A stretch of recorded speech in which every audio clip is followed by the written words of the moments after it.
The automatic doors of Denver International Airport slid open with a soft hiss as Captain Marcus Webb stepped into the main terminal. He wore simple civilian clothes, a dark blue jacket over a gray shirt and jeans, with a black duffel bag slung over his shoulder. The fluorescent lights overhead seemed too bright after his long journey, and he blinked a few times to adjust his vision. It was early afternoon on a Tuesday, and the terminal buzzed with the usual chaos of travelers rushing to their gates, families reuniting, and the constant drone of announcements echoing through the vast space. Marcus walked with the steady, measured pace of someone who had learned patience through years of discipline.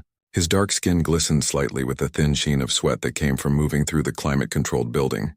After spending time in the cold jet bridge, he was a tall man, well-built with close-cropped hair and a neat beard. His eyes, however, told a different story than his casual appearance suggested. They held the kind of depth that came from seeing things most people could never imagine, from being places that existed only in classified reports and encrypted communications. He had been traveling for what felt like an eternity, though the actual flight time was only a few hours. But before that flight, there had been another journey, one that took him far beyond what any commercial airline could reach. Marcus was exhausted, the kind of bone-deep tiredness that sleep alone could not cure. He just wanted to collect his luggage, get through the terminal, and find his way home where he could finally rest in his own bed. As he walked past a coffee shop, the rich aroma of freshly brewed beans filled his nostrils, and he considered stopping for a cup, but he decided against it. Better to keep moving and get out of the airport as quickly as possible. He had learned over the years that airports were places where things could go wrong unexpectedly, where simple misunderstandings could spiral into complicated situations. Marcus continued toward the escalators that would take him down to baggage claim. He noticed the usual mix of people around him, business travelers in suits tapping away at their phones, families wrangling excited children, elderly couples moving slowly with their carry-on bags. Everything seemed normal, routine, exactly as it should be.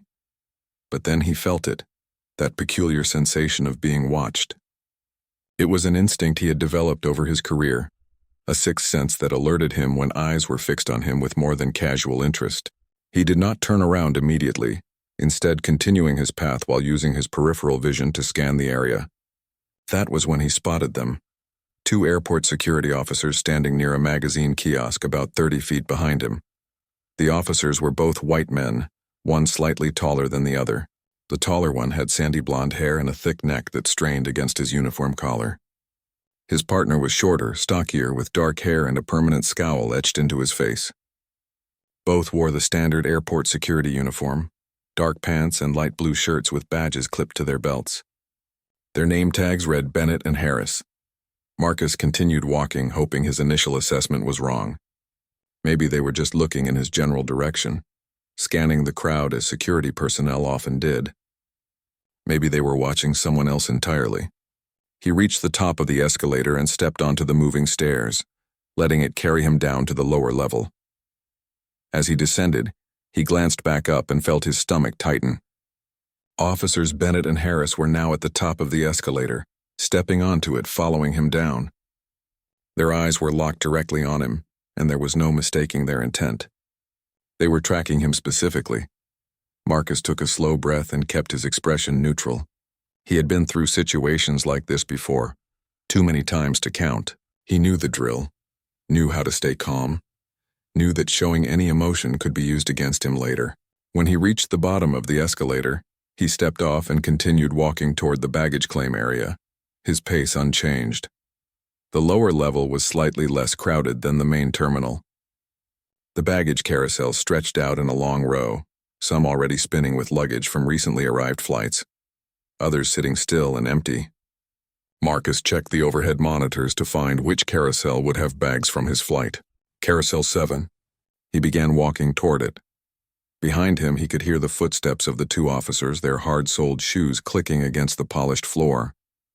They were not being subtle about following him anymore. Marcus could feel other travelers starting to notice, could sense the shift in the atmosphere as people became aware that something was happening. He reached Carousel 7 and stopped, setting his duffel bag on the floor beside him. The carousel was not moving yet, which meant the bags had not started coming out from the plane. He would have to wait. Marcus stood with his hands relaxed at his sides, his posture open and non-threatening. He stared at the empty carousel, watching the black rubber flaps that the luggage would soon push through. The footsteps behind him stopped. Marcus did not need to turn around to know that Officers Bennett and Harris were now standing about 10 feet behind him, watching him, waiting for something. He could feel their eyes boring into his back, could sense their tension. Whatever they thought they saw when they looked at him, it was not the truth of who he really was. Marcus checked his watch, a simple military-style timepiece with a black band. The time read 2:15 in the afternoon. He had been on the ground for 20 minutes. He wondered how long this would take, how long before they would make their move. Because they would make a move, he was certain of that now. The question was not if, but when. Around him, other passengers from his flight began arriving at Carousel 7. An elderly woman with a flowered dress stood to his left. A young couple holding hands positioned themselves to his right. More people filtered in, creating a small crowd around the carousel. Everyone waited patiently for their bags. Marcus remained still, his breathing steady and even.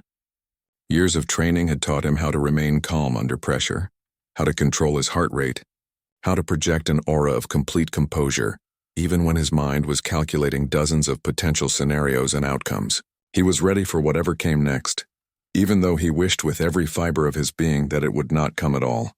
The carousel suddenly jerked to life with a mechanical groan and began its slow rotation. The first pieces of luggage tumbled through the black rubber flaps and onto the moving belt. Marcus watched them pass, waiting for his own bags to appear. He had 2 checked items, both standard military duffel bags in olive green, though they contained nothing that would identify them as military issue to a casual observer. The voice came from directly behind him, sharp and commanding. "Excuse me, sir." Marcus turned slowly to face Officers Bennett and Harris. They stood side by side, their hands resting on their belts near their weapons, their faces set in expressions of stern authority. The taller one, Bennett, had been the one to speak. His eyes were cold and appraising as they swept over Marcus from head to toe. "Yes, officer," Marcus replied, his voice even and respectful. "Can I help you with something?" "We need to see some identification," Bennett said. The words were not phrased as a request. Marcus reached slowly into his jacket pocket, telegraphing his movements clearly, so there would be no misunderstanding about what he was doing. He pulled out his wallet and extracted his military identification card, the one that showed his rank and service number.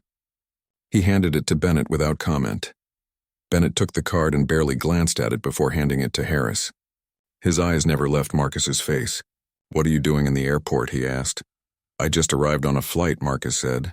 "I am waiting for my luggage so I can leave." "From where?" Harris interjected, now studying the military ID with what appeared to be skepticism. "I cannot discuss the details of my assignment," Marcus replied calmly. "But as you can see from my identification, I am active duty military returning from deployment." Bennett stepped closer, invading Marcus's personal space in a way that was clearly meant to intimidate. "We have had reports of suspicious activity in this terminal," he said. "You match the description of an individual we are looking for." Marcus kept his expression neutral despite the absurdity of the statement. "What description would that be?" he asked. "We are not at liberty to share details of an ongoing investigation," Bennett shot back. "But we are going to need you to come with us for questioning." Around them, other passengers had stopped watching for their luggage and were now watching this confrontation unfold. Several people had their phones out, recording video. An older man in a business suit looked uncomfortable and began edging away. A young woman with bright purple hair whispered to her friend, her eyes wide with concern. "Officer," Marcus said, maintaining his calm tone, "I have provided you with valid identification showing that I am a captain in the United Earth Defense Force. I have just arrived from a classified assignment, and I am simply trying to collect my bags and go home. I have not violated any laws or regulations. On what grounds are you detaining me?" Harris stepped forward now, his face flushed with anger. "Do not get smart with us," he snapped. "We are the ones asking questions here. You will come with us now, or we will place you under arrest for obstruction." Marcus took a slow breath. He had been in combat situations that were less tense than this. He knew that anything he said or did now would be scrutinized, recorded, and potentially used against him. He also knew that these officers had no legal basis for detaining him. but he understood that pointing that out would only escalate the situation. "I am happy to cooperate," Marcus said quietly, "but I would like to know what specific law or regulation you believe I have violated. I am entitled to that information." Bennett reached for Marcus's arm, gripping it firmly above the elbow. "That is it," he said. "You are coming with us now." Marcus did not resist, but he also did not move. "Please do not touch me unless you are placing me under arrest," he said. "And if you are arresting me, I need to know the charges." The crowd around them had grown larger. More phones were out now, recording from multiple angles. A middle-aged woman with graying hair called out, "Leave him alone, he has not done anything." A younger man in a college sweatshirt added, "This is wrong, you guys need to back off." Harris turned toward the crowd, his hand moving to his radio. "Everyone needs to step back and mind their own business," he barked. "This is official security business." But the crowd did not disperse. If anything, more people moved closer, drawn by the commotion. An announcement echoed through the terminal. Something about a flight boarding at gate C12, but nobody seemed to pay attention to it. All eyes were on the scene unfolding at Carousel 7. Bennett tightened his grip on Marcus's arm and began pulling him away from the carousel. Marcus allowed himself to be moved, knowing that physical resistance would give them exactly the excuse they were looking for. He kept his other hand visible at his side, his movements slow and deliberate. "This is not right," someone in the crowd shouted. Another voice joined in, "Call a supervisor." More voices rose in protest, creating a chorus of disapproval that echoed through the baggage claim area. Harris grabbed Marcus's other arm, and together the two officers began walking him toward a door marked "Security Personnel Only" on the far wall. Marcus walked between them, his head up, his expression calm. He caught glimpses of the crowd following, maintaining distance but clearly not willing to let this happen without bearing witness. As they approached the security door, a woman in her late 20s with short black hair and a supervisor's badge rushed toward them. Her name tag identified her as Sophie Martinez. She looked alarmed, her eyes darting from the officers to Marcus to the crowd of filming bystanders. "What is going on here?" she demanded, her voice carrying authority despite her youth. "We are detaining this individual for questioning," Bennett said without breaking stride. "It is under control, Supervisor." "On what basis?" Sophie asked, moving to block their path to the door. "I need to know why he is being detained." "Suspicious activity matching a description we received," Harris said quickly. "We have it handled." Sophie looked at Marcus, taking in his calm demeanor and his obvious lack of resistance. She then looked at the growing crowd, at the dozens of phones recording every moment. "Let me see his identification," she said. Harris reluctantly handed her Marcus's military ID. Sophie examined it carefully, her eyes widening slightly as she read the information. She looked up at Marcus with new understanding dawning on her face. "Captain Webb," she said, "is there any reason you should be detained?" "No, ma'am," Marcus replied quietly. "I have broken no laws. I am simply trying to collect my luggage and leave the airport." Sophie turned to Bennett and Harris, her expression hardening. "Release him immediately," she ordered. "This detention is not authorized." "With all due respect, Supervisor," Bennett began, but Sophie cut him off. "Release him now," she repeated, her voice leaving no room for argument. "This is an unlawful detention, and you both know it. Let him go." The two officers exchanged glances, then reluctantly released Marcus's arms. Sophie Martinez stood with her arms crossed, her young face set in an expression of professional determination that belied her years. She had only been a supervisor for 6 months, but she knew enough about security protocols to recognize when something was going fundamentally wrong. The crowd of onlookers had not dispersed, their phones still recording, capturing every word and gesture. "Officers, I need you both to step back," Sophie said firmly. "Captain Webb, you are free to collect your luggage and continue on your way. I apologize for this inconvenience." But before Marcus could respond, Bennett moved forward again, his jaw clenched in defiance. "Supervisor Martinez, with respect, we have a duty to investigate suspicious behavior," he said. "This individual was acting in a manner consistent with our training protocols for identifying potential threats." "What suspicious behavior?" Sophie demanded. "Walking through an airport, waiting for luggage, being a person of color." The last words hung in the air like an accusation. Harris's face flushed deep red and he opened his mouth to protest, but Sophie held up her hand to silence him. "I have reviewed Captain Webb's identification," she continued. "He is an active duty military officer with high-level security clearance. Unless you have specific evidence of criminal activity, this detention ends now. Bennett leaned closer to Sophie, lowering his voice but not enough that nearby observers could not hear. Look, Martinez, you are new to this position, he said. You do not understand how things work yet. We know what we are doing. This guy was acting weird, avoiding eye contact, looking nervous. That is textbook suspicious behavior. I made direct eye contact with you when you approached me, Marcus interjected calmly. And the only reason I would have to be nervous is because I am being racially profiled by airport security. That is not what this is about, Harris snapped, pointing a finger at Marcus. Do not try to make this about race. We treat everyone the same. Then you should have no problem explaining to your supervisor exactly what I did that constituted suspicious behavior, Marcus replied, his voice still maddeningly calm. Please, I would like to hear it. Sophie held up both hands. Everyone stop, she commanded. Captain Webb, please go collect your luggage. Officers Bennett and Harris, come with me to the office. We need to document this incident properly. He is not going anywhere until we clear this up, Bennett insisted. For all we know, that military ID is fake.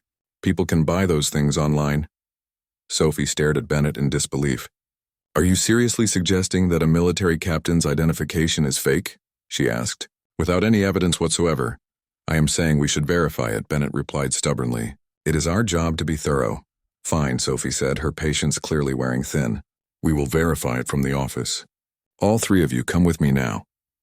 Marcus glanced toward the carousel where his bags had likely already passed by multiple times. He looked back at Sophie and gave a small nod. Lead the way, he said. Sophie turned and headed toward the security door, her shoulders tense. Marcus followed, and Bennett and Harris fell in behind him, still flanking him as if he were a prisoner. The crowd parted to let them through, and Marcus could hear people calling out in support. This is wrong, someone shouted. We got it all on video, another voice added. Do not let them do this to you. Marcus did not respond to the encouragement, keeping his eyes forward as they moved through the security door and into a narrow corridor lined with fluorescent lights. The sounds of the terminal faded behind them, replaced by the hum of ventilation systems and the distant beeping of security monitors. They entered a small office with gray walls, a metal desk and several uncomfortable-looking chairs. A bank of security monitors showed various views of the terminal. Sophie gestured for Marcus to take a seat in one of the chairs while she moved behind the desk. Bennett and Harris remained standing near the door, their postures rigid and defensive. Sophie picked up the phone on the desk and began dialing.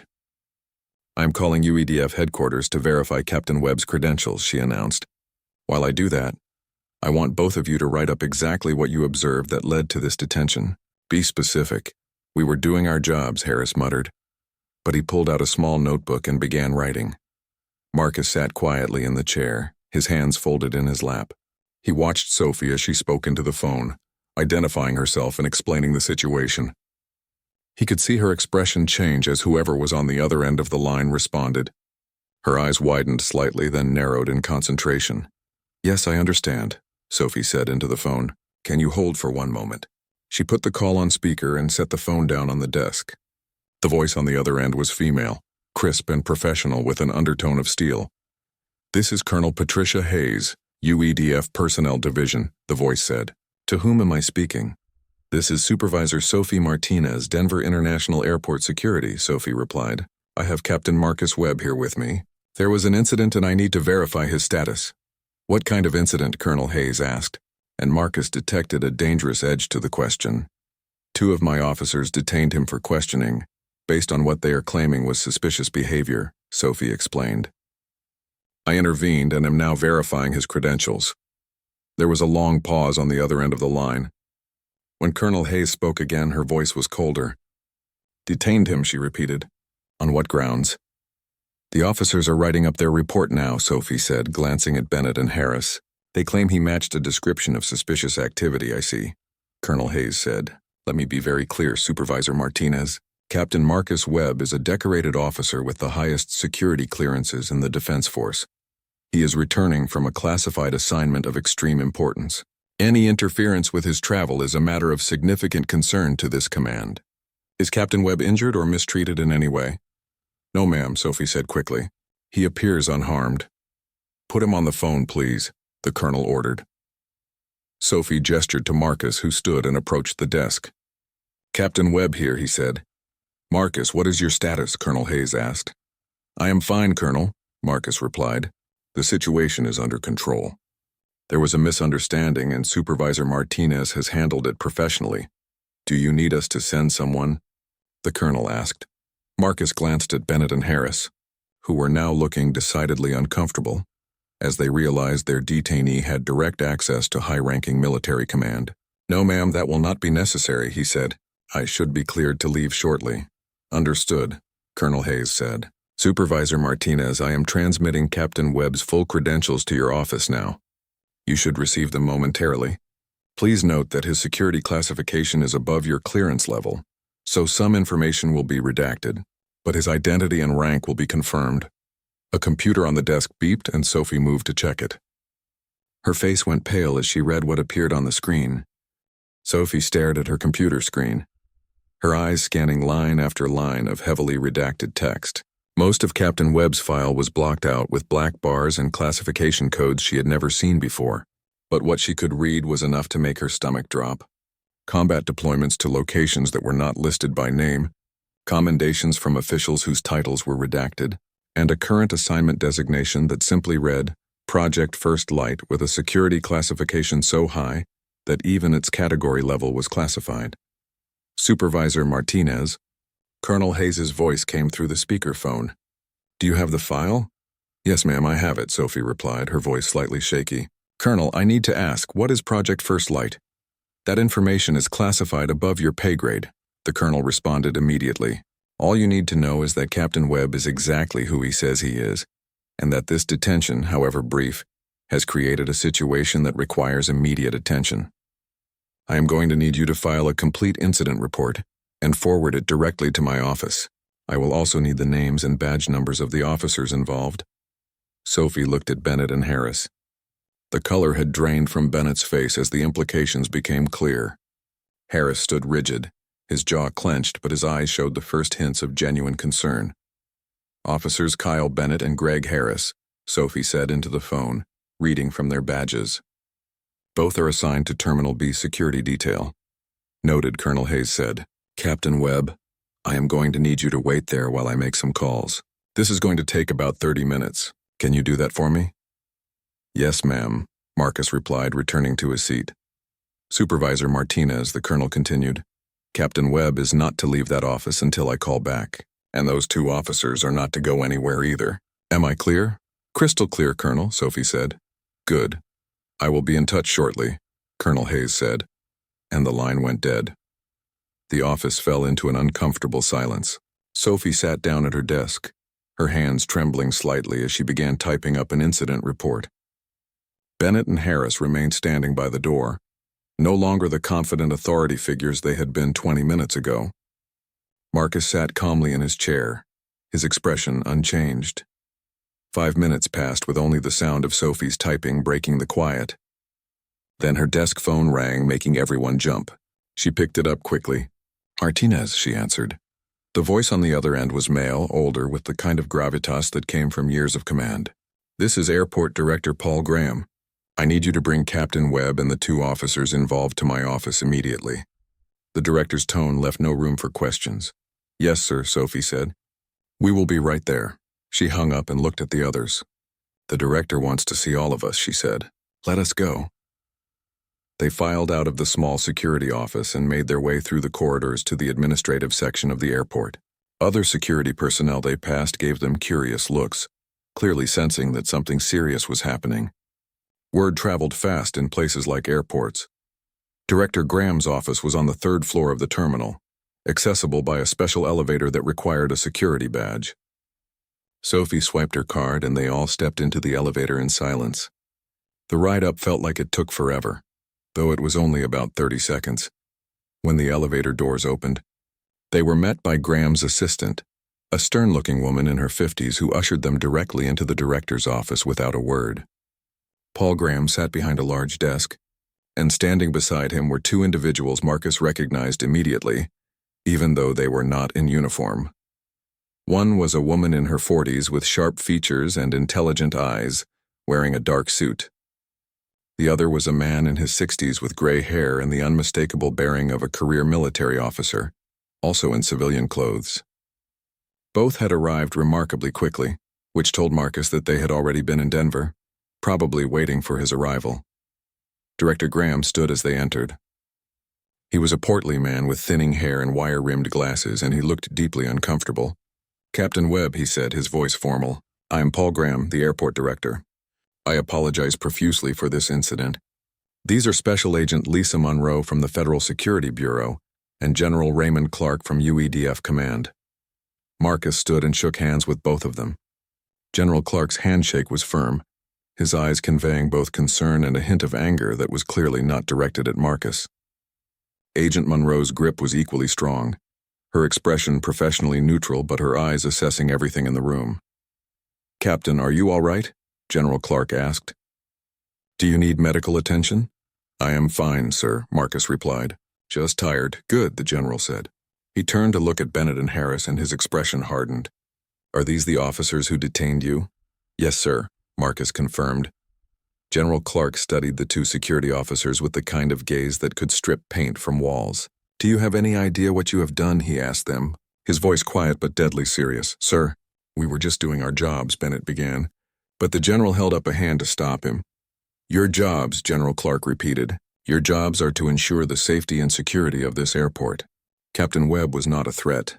He was a tired officer trying to get home after completing a mission that you cannot even begin to comprehend, and instead of allowing him to do that, you racially profiled him and subjected him to an unlawful detention. "We did not racially profile anyone," Harris protested. "We had reasonable suspicion based on training protocols."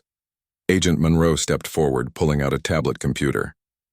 "I have reviewed the security footage from the terminal," she said, her voice cutting through the room like a knife. "I watched you both follow Captain Webb from the moment he entered the building. At no point did he engage in any behavior that would constitute reasonable suspicion. He walked normally, he waited for his luggage, and he complied with every one of your instructions despite having no legal obligation to do so." She turned the tablet around to show a paused video frame. "This is you, Officer Bennett," pointing to another black man who entered the terminal approximately 10 minutes before Captain Webb. "You looked at this individual and went back to your conversation with Officer Harris. But when Captain Webb entered, you immediately began following him. The only difference between these two individuals is that Captain Webb is darker-skinned and was carrying a military-style duffel bag." The room fell silent. Bennett opened his mouth to respond, but nothing came out. Harris stared at the floor, his face flushed with shame or anger or both. Director Graham cleared his throat. "Officers Bennett and Harris, you are suspended from duty effective immediately pending a full investigation. Turn in your badges and security credentials. You will both be escorted from the building, and you are not to return without direct authorization from my office or the federal investigators who will be taking over this case." The two officers looked stunned. "But sir," Bennett started. "Now," Graham said firmly, "there is nothing more to discuss." A security supervisor who had been waiting outside the office entered and escorted Bennett and Harris out. Neither looked back as they left. When they were gone, General Clark turned to Marcus. "I know you have been through a lot in the past few months," he said, "and I know this is the last thing you needed when you got home. But I need you to understand something. This incident has created complications beyond what happened here today." Marcus nodded slowly. "The Galactic Assembly," he said. "Exactly," the general confirmed. General Clark gestured for everyone to sit. Director Graham moved behind his desk while Sophie Martinez took a seat near the wall, looking overwhelmed by the presence of such high-ranking officials. Agent Monroe remained standing, her tablet still in hand. Marcus sat in one of the leather chairs facing the desk, and General Clark took the seat beside him. "What I am about to tell you is classified," the general began, looking directly at Director Graham and Sophie. "Under normal circumstances, you would never be cleared to hear this information. But circumstances are no longer normal, and you need to understand exactly what happened today and why it matters." He paused, choosing his words carefully. 3 months ago, Captain Marcus Webb and his crew aboard the UEDS Valiant departed Earth on what was officially listed as a deep space exploration mission. That was a cover story. Their actual mission was to make contact with an alien civilization that had been monitoring our solar system for the past 18 months. Sophie's eyes went wide. Aliens, she whispered. You mean real aliens? Real aliens, Agent Monroe confirmed. We have been in communication with them since they first sent a probe into our system. They call themselves the Galactic Assembly, which is actually a coalition of 47 different species spanning multiple sectors of this region of the galaxy. Director Graham had gone very pale. His hands gripped the edge of his desk. And Captain Webb was making contact with them, he said, his voice barely above a whisper. Not just making contact, General Clark said, negotiating humanity's potential admission into their coalition. The Galactic Assembly has very specific requirements for species that want to join. One of those requirements is that the species must demonstrate a reasonable level of internal unity and the ability to function as a single planetary government. Marcus spoke up, his voice steady despite his exhaustion. The Assembly representatives I met with were very interested in Earth's social structures. They have seen other species tear themselves apart over tribal conflicts, racial divisions, and ideological wars. Some of those species destroyed themselves before they could achieve interstellar travel. Others made it to space but brought their conflicts with them, becoming threats to neighboring systems. That is why the Assembly has strict admission criteria, Agent Monroe added. They want to ensure that any species joining them has evolved past their worst destructive tendencies. Not perfected, mind you. They do not expect perfection, but they need to see progress, genuine movement toward unity. General Clark leaned forward in his chair. Captain Webb spent 8 weeks with the Assembly representatives. He met with diplomats from species we cannot even pronounce the names of yet. He toured their facilities, learned about their cultures, and, most importantly, he represented humanity in negotiations that will determine our place in the galaxy for generations to come. And how did those negotiations go? Director Graham asked. They went well, Marcus said. Better than we had any right to hope for, honestly. The Assembly was impressed with humanity's technological progress, our artistic achievements, our scientific curiosity. They saw potential in us. They agreed in principle to begin the formal admission process. Sophie raised her hand tentatively as if she were in a classroom. I do not understand, she said. If the negotiations went well, then what is the problem? The problem, General Clark said heavily, is that those negotiations came with conditions. The Assembly gave us a provisional approval. But they want to see evidence that we are serious about addressing our internal conflicts.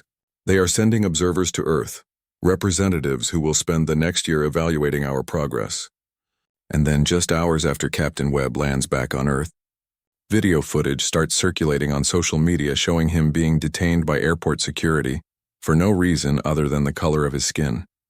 The implications of that hit Sophie like a physical blow.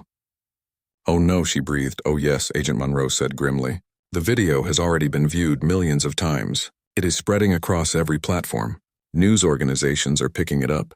And within the next few hours, the Galactic Assembly observers who are currently in orbit around Earth are going to become aware of it. Marcus rubbed his eyes wearily. The lead negotiator I worked with was named Kalor. He is from a species called the K3, and he asked me very specific questions about human societies. He wanted to know if we still discriminated based on physical appearance. I told him honestly that yes, we still struggled with those issues, but that we were working to overcome them. I told him about the progress we had made, the laws we had passed, the cultural shifts that were happening. And he believed you, General Clark said. He wanted to believe me, Marcus corrected. He said that every species goes through growing pains, that the transition from tribal thinking to planetary thinking is always difficult. He said the K3 themselves had nearly destroyed their world over conflicts that seemed absurd to them now. But he also said that the Assembly would be watching very carefully to see if our stated values matched our actual behavior. Director Graham put his head in his hands. So when those observers see that video of our security officers detaining a black military captain for no legitimate reason, they are going to think we have not made any progress at all. They are going to think we lied to them, Agent Monroe said bluntly. And if they think we lied during the initial negotiations, there is a very real chance they will withdraw the provisional approval and close the door on human admission to the Assembly for decades, possibly forever. The office fell silent as everyone absorbed the weight of this information. Sophie looked like she might be sick. Director Graham stared at his desk as if it might offer some answer to this impossible situation. Agent Monroe tapped something on her tablet, her expression grim. "There is more," General Clark said. "The incident this afternoon did not just get recorded by bystanders. Our intelligence indicates that at least 3 foreign governments had agents in that terminal who witnessed it. China, the European Union, and the Pan-African Coalition all have people on the ground in Denver right now, and they all saw what happened." "Why would foreign agents be at the airport?" Sophie asked. "Because they knew Captain Webb was coming home," Agent Monroe explained. "The existence of the Galactic Assembly is still classified information for the general public, but every major government on Earth knows about it. They all have stakes in how the admission process goes. Some of them are supportive, some are skeptical, and some are actively hoping it fails because they fear losing sovereignty to a planetary government." Marcus stood and walked to the window, looking out over the tarmac where planes taxied back and forth. "I knew this would be complicated when I took the assignment," he said quietly. "I knew there would be political challenges and diplomatic hurdles.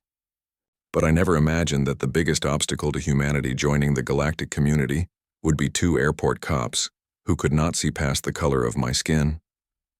General Clark stood as well, moving to stand beside Marcus. "This is not on you, Captain. You did everything right. You remained calm, you complied with their unlawful orders, you did not escalate. The fault here lies entirely with Officers Bennett and Harris. But that does not change the situation," Marcus said. "That does not change the fact that this video is out there and the Assembly is going to see it."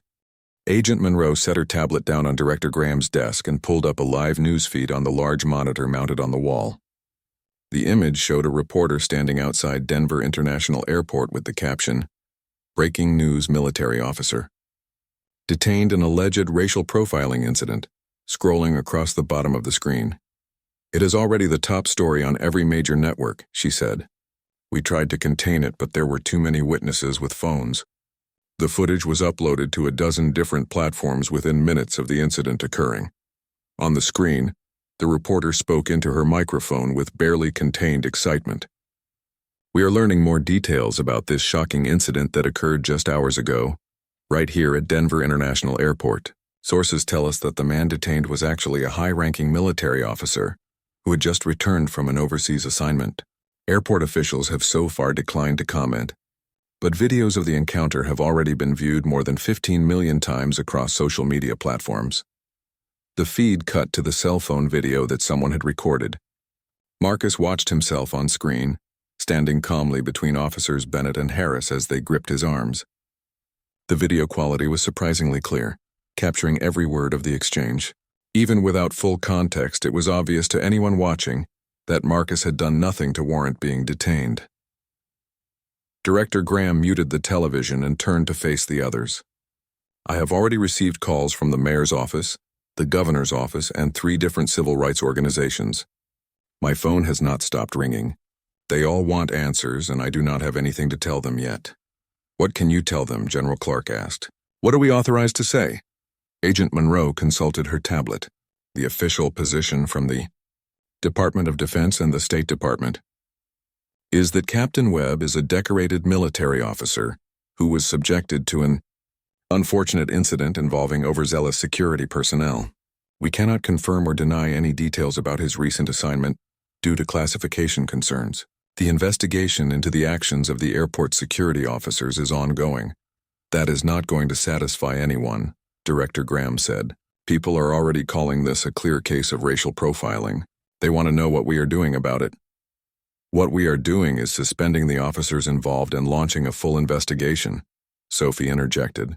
She had been quiet for most of the meeting, but now she spoke up with newfound confidence. I have already started the paperwork on my end.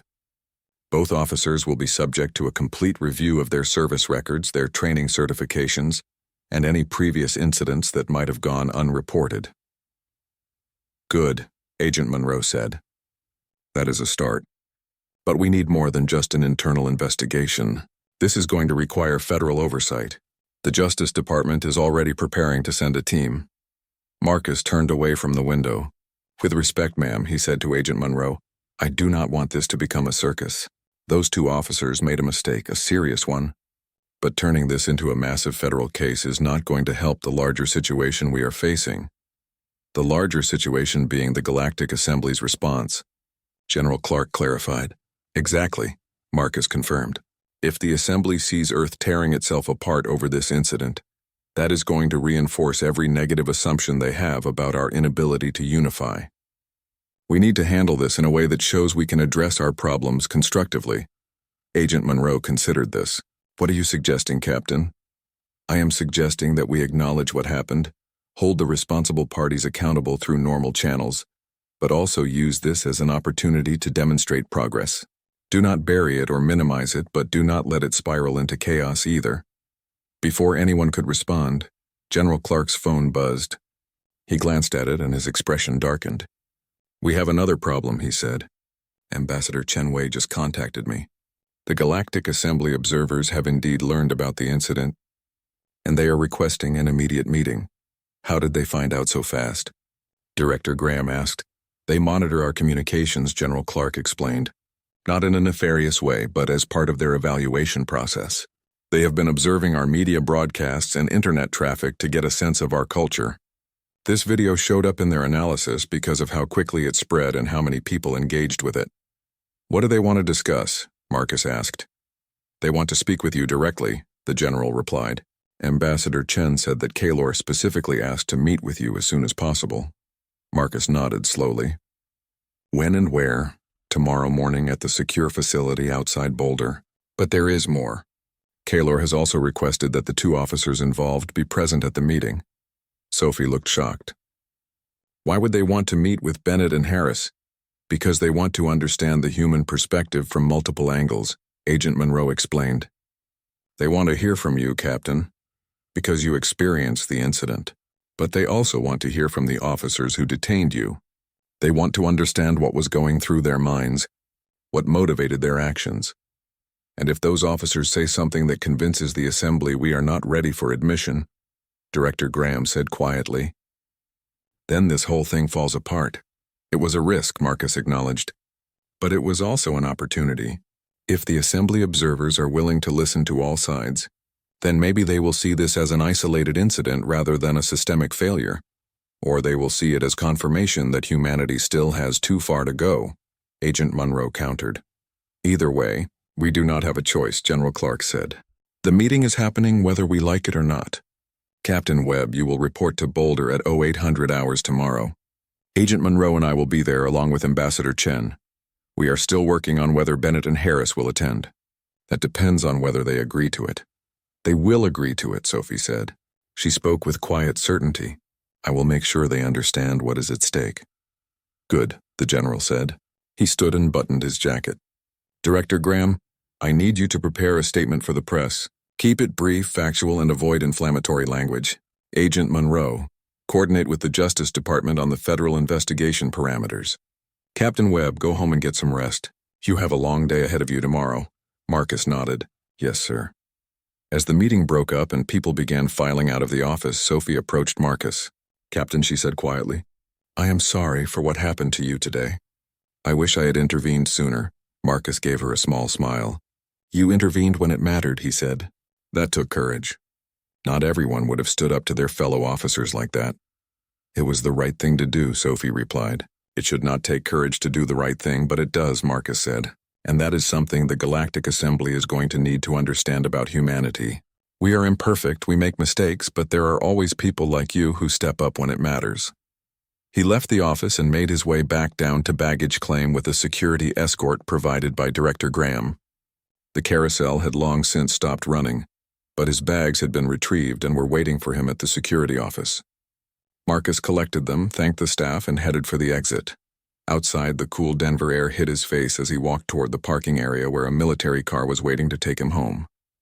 News vans had gathered near the terminal entrance, and reporters shouted questions at him as he passed. He ignored them all, keeping his eyes forward. The morning sun cast long shadows across the parking lot of the secure facility outside Boulder as Marcus arrived in full dress uniform. The deep blue of his UEDF service dress contrasted sharply against the gray concrete buildings that made up the classified military installation. His uniform jacket bore the insignia of his rank. Captain's bars polished to a mirror shine, and across his chest hung a row of ribbons and medals that told the story of his service. Among those decorations was one that stood out, newer and unlike anything the military had awarded before. It was a circular medal with a starfield design, representing Earth at the center with orbital lines suggesting connection to distant points in space. This was the first contact commendation, created specifically for the members of the Valiant crew who had accomplished what no humans had done before. General Clark met him at the entrance, accompanied by Agent Monroe and a woman Marcus recognized from classified briefings as Ambassador Chen Wei. She was a slight woman in her 50s with sharp eyes and an air of intense focus. "Captain Webb," Ambassador Chen said, extending her hand, "it is an honor to meet you in person. I have read all your reports from the Valiant mission." "Thank you, ma'am," Marcus replied, shaking her hand. "I wish our first meeting could have been under better circumstances." "As do I," she agreed. "But we work with the situations we are given." Kaylor and his delegation arrived an hour ago. They are waiting in conference room 3. Before we go in, I need to brief you on what to expect. They walked through security checkpoints and down corridors lined with coded access doors until they reached a small briefing room. Ambassador Chen pulled up a holographic display showing various alien species. "The delegation consists of 3 observers," she explained.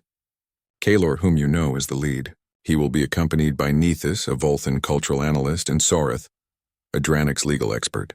All 3 have been observing Earth for the past 2 months in preparation for the formal evaluation period." "Have they seen the video from the airport?" Marcus asked. "They have seen everything," Agent Monroe said grimly.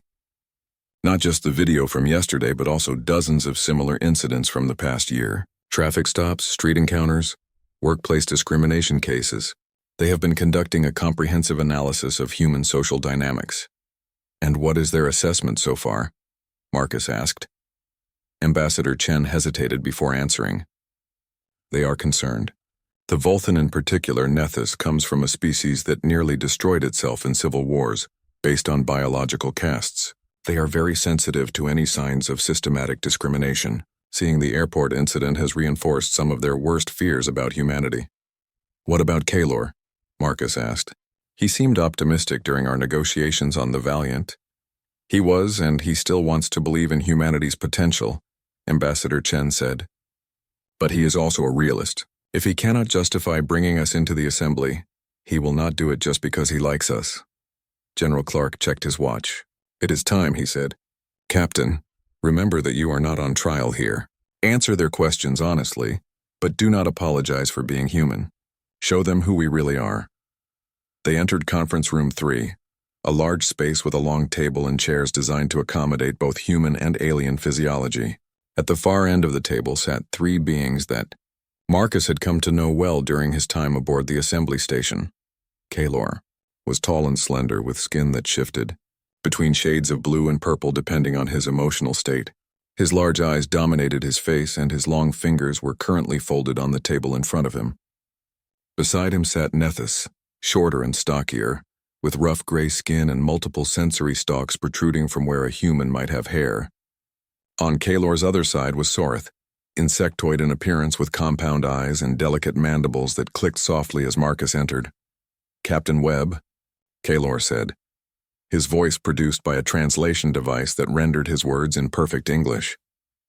"It is good to see you again, though I wish it were under happier circumstances." "As do I, Kaylor," Marcus replied, taking a seat across from the aliens. He had learned during his time on the Valiant that Kaylor appreciated direct, honest communication. "We have observed the incident at your transportation hub," Nethys said, her voice harsh and grating even through the translator. "We have also observed the reaction of your population to this incident. There is much anger, much division. This troubles us." "I understand your concern," Marcus said. "It troubles me as well." Soreth's mandibles clicked. "During your presentation to the Assembly Council, you assured us that humanity was making progress toward unity. You showed us examples of cooperation between your various nations and ethnic groups, but this incident suggests that significant problems remain." "They do remain," Marcus acknowledged. "I never claimed that we had solved all our problems. What I said was that we were working to overcome them, and that is still true. But how can we know that?" Nethys demanded. "How can we distinguish between genuine progress and merely words meant to appease us?" Marcus took a breath before responding. You cannot know for certain. Just as we cannot know for certain that the assembly will treat us fairly if we join. At some point, both sides have to take a leap of faith based on the evidence available. Kaylor's skin shifted to a thoughtful shade of deep purple. You speak of faith, but the assembly requires evidence. We have seen evidence yesterday that contradicts your claims of progress. Then let me provide context for that evidence, Marcus said. The 2 officers who detained me yesterday made a terrible mistake. One rooted in biases that our society is still working to eliminate. But their actions do not represent all of humanity any more than a single K3 criminal would represent your entire species. Nethys made a sound that the translator did not interpret, possibly a grunt of skepticism. But those officers were in positions of authority. They were empowered by your systems to make such decisions. That suggests systematic problems, not isolated incidents. You are absolutely right, Marcus agreed, surprising the alien observers. It does suggest systematic problems. We have laws and policies designed to prevent discrimination, but those are only as effective as the people who enforce them. Some individuals, like those 2 officers, fall short of our stated ideals, but others, like Supervisor Martinez, who intervened, represent our capacity for growth and accountability. We would like to understand more about these individuals, Soreth said. We have requested that the officers who detained you participate in this meeting. They have agreed to come. We wish to understand their motivations. Before Marcus could respond, the conference room door opened and Sophie Martinez entered, followed by Kyle Bennett and Greg Harris. Both former officers looked uncomfortable in civilian clothes, their faces showing a mixture of shame and defiance. Sophie guided them to seats at the table before taking her own place. Kaylor studied the 2 men with his large, expressive eyes. You are the individuals who detained Captain Webb at the transportation facility, he stated. Yes, Bennett said quietly. We are. Why? Nethys asked bluntly. What did you see that made you believe he was a threat? Bennett shifted uncomfortably in his chair, avoiding eye contact with everyone in the room. He looked at his hands for a long moment before speaking. I thought I saw suspicious behavior, he said, his voice barely above a whisper. He was looking around, seemed nervous, and I thought that fit the profile we were trained to watch for. What profile? Soreth asked, his mandibles clicking with interest. Harris spoke up, his tone defensive. We received training on identifying potential threats based on behavioral patterns. People who appear anxious or out of place, who avoid eye contact, who seem to be surveilling the area. But Captain Webb did not avoid eye contact, Nethys pointed out. We have reviewed the video recordings from multiple angles. He made direct eye contact with you when you approached him. He appeared calm, not nervous, so I ask again, what profile did he match? The room fell silent. Bennett's face flushed red and he looked down at the table again. Finally, Harris spoke, his voice rough with emotion. He matched the profile of a young black man in the airport, he admitted. That is the truth. We saw a black man with a military bag and we made assumptions. We made terrible assumptions based on nothing but the color of his skin. The admission hung in the air like a weight. Ambassador Chen closed her eyes briefly, while General Clark's jaw tightened. Marcus sat perfectly still, his expression unreadable. Why? Kaylor asked gently. Help us understand why this factor influenced your decision. Bennett finally looked up, his eyes red-rimmed. Because I was taught to be afraid, he said. Not in any official training, not in any manual or policy, but growing up the messages were everywhere. The media I consumed, the conversations I heard, the jokes people made, all of it built this picture in my mind that certain people were dangerous and I never questioned it. I just accepted it as truth. And when you became a security officer, Nethys said, this unexamined belief became action. Yes, Bennett admitted. I am not proud of it. I wish I could take it back, but I cannot. Soreth turned his compound eyes toward Harris. And you, do you share this assessment? Harris nodded slowly. I do. I was taught the same things, believed the same lies. And when Bennett started following Captain Webb, I did not question it. I should have, but I did not. I am just as guilty as he is. Sophie Martinez spoke up from her seat. If I may, she said to the alien observers, I think it is important that you understand something about human psychology. The biases these men are describing are not unique to them.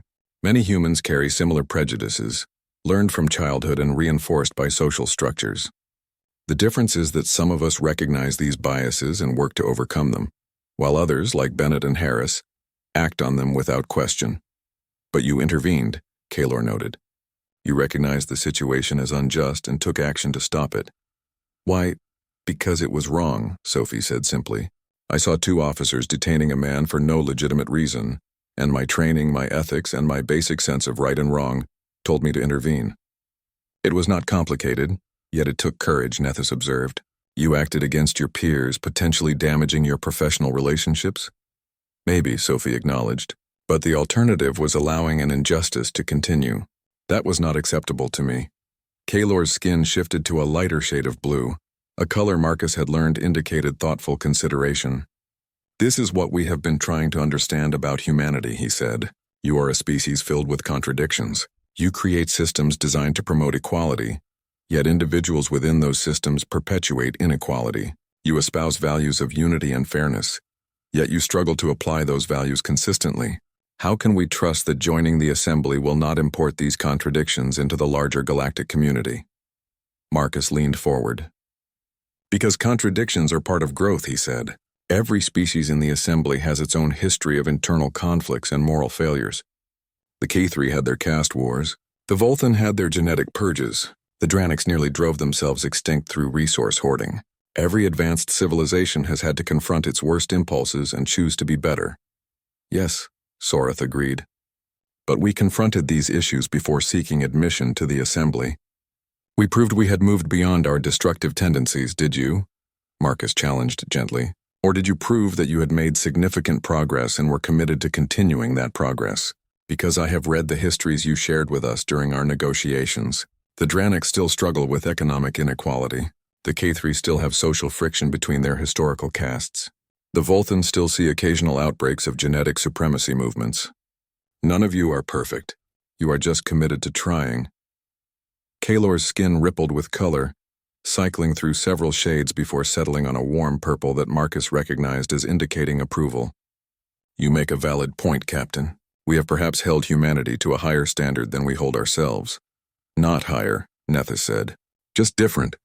We had the advantage of confronting our demons before making contact with other species. Humanity is attempting to do both simultaneously, which makes your path more difficult. And more public, Ambassador Chen added. Every mistake we make is visible not just to ourselves, but to the entire galactic community.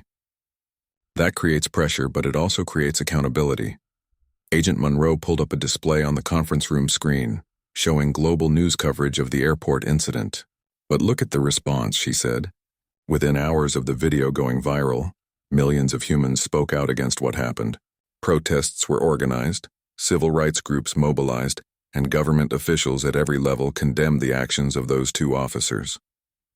Yes, we have problems, but we also have millions of people actively working to solve those problems. Kaylor studied the images on the screen, watching footage of protests and rallies happening in cities across Earth. Your people are angry, he observed. They are angry about injustice, Marcus clarified. That anger is a sign of progress, not regression. It means that behavior like what Bennett and Harris displayed is no longer acceptable to the majority of humanity. 100 years ago, that incident might have been ignored or even defended. Today, it sparked global outrage. General Clark stood and approached the screen. The Assembly asked us to demonstrate measurable progress toward unity. Let me show you what that looks like. He pulled up statistical data showing declining rates of hate crimes, increasing diversity in government and leadership positions, expanding legal protections for marginalized groups, and growing public support for equality initiatives across multiple nations. The numbers do not lie, the general continued. We are not perfect and we still have far to go, but the trajectory is clear. Humanity is moving in the right direction. Soreth's mandibles clicked rapidly, a sign Marcus had learned meant deep consideration. What consequence will these 2 officers face for their actions, he asked, gesturing toward Bennett and Harris. They have been terminated from their positions, Sophie said. They are also facing federal charges related to civil rights violations. The investigation is ongoing, but they will be held accountable through our legal system. And beyond legal consequences, Marcus added, they will carry the weight of knowing that their actions potentially damaged humanity's relationship with the galactic community. That is a burden they will bear for the rest of their lives. Bennett looked up at that, his eyes meeting Marcus's for the first time since entering the room. I know I cannot undo what I did, he said, but I want you to know that I understand now. I understand the harm I caused, not just to you personally, but to everyone. If I could go back and change it, I would. But you cannot, Harris added quietly. All we can do now is be honest about our mistakes and hope that someone learns from them. Nethis's sensory stalks quivered with what might have been emotion. This is what redemption looks like for humans, she asked. It is what accountability looks like, Marcus corrected. Redemption takes much longer. It requires sustained action over time, proving through behavior that change is real.